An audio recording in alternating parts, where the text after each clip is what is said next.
এখন আপনি যে টিকটক প্রজন্মটা দেখতেছেন, এটা পশ্চিমাদের বিগত 20 বছরের পরিশ্রমের ফসল। বিগত 20 বছর পরিশ্রম করে ওরা এই জেনারেশন তৈরি করছে।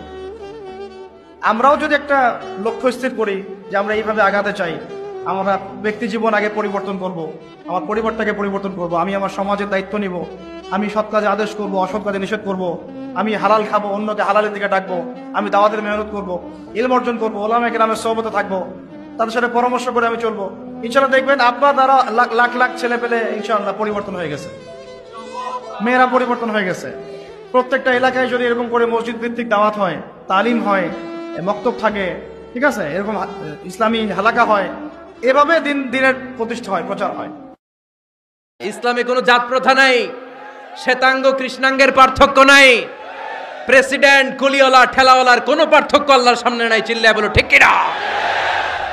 যার প্রমাণ, প্রেসিডেন্ট যখন নামাজে দাঁড়ায় তার পাশে রিকশাওয়ালাও নামাজে দাঁড়ায়, তার পাশে শিক্ষকও নামাজে দাঁড়ায়, তার পাশে ব্যবসায়ী ভাই নামাজে দাঁড়ায়, তার পাশে ছোট্ট ছেলেটাও নামাজে দাঁড়ায়। আল্লাহর সামনে গোটা সব বিশ্বের মানুষগুলোরে এক কাতারে দাঁড় করিয়ে দিয়েছে কে? আমরা মানুষকে মানুষ হিসেবে কনসিডার করি না। দেখলেই বলি কোন পীরের মুরিদ, দেখলেই বলি কোন দল করেন। আমার কাছে পীরের মুরিদ নাই, তাবলিগের ভাই নাই, জামাত ইসলাম নাই, শাসনতন্ত্র নাই, ঐক্যজোট নাই, বিএনপি নাই, আওয়ামী লীগ নাই, কিচ্ছু নাই। আমি বুঝি মুসলমান। আমরা একে অপরের মুসলমান বলে কনসিডার করতে চাই না তো, খালি পিস পিস করি, টুকরা টুকরা করে দেশটারে শেষ করে দিলাম। ভালো হয়ে যাও যুবক, ছোট ভাই আমার। তোমার আব্বা জওয়ান ছিল, তো দেখো বুড়ো হয়ে গেছে, তুমি হয়ে যাও। বেঁচে থাকলে বুড়ো হওয়া তুমি মরতে পারবো না। যদি বেঁচে থাকো 50, 60, 70, 80, তো বুড়া হয়েই যাবা। এই চামড়া ভাঁজ হয়েই যাবে, এই যৌবন থাকবে না।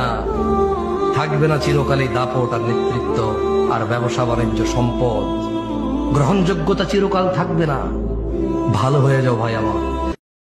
আমার হায়াতের কসম, আমার ইমানের কসম, ওই আল্লাহর কসম করে বলছি যে আল্লাহর হাতে আমার জীবন। বর্তমান ফিলিস্তিনের যুদ্ধ শেষ হবে, ইমাম মাহাদি এসে যাবে। ইমাম মাহাদি আসার 9 বছর পরে, ইমাম মাহাদি আসার 9 বছর পরে ঈসা আলাইহিস সালাম আসবেন। আর ইমাম মাহাদি আসার পরে 9 বছর, এটার মধ্যে দাজ্জাল তার আবির্ভাব ঘটবে।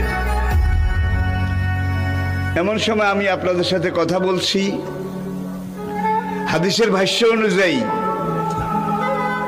মনে করেন দাজ্জাল আপনার বাড়ির দরজায় এসে দাঁড়িয়েছে।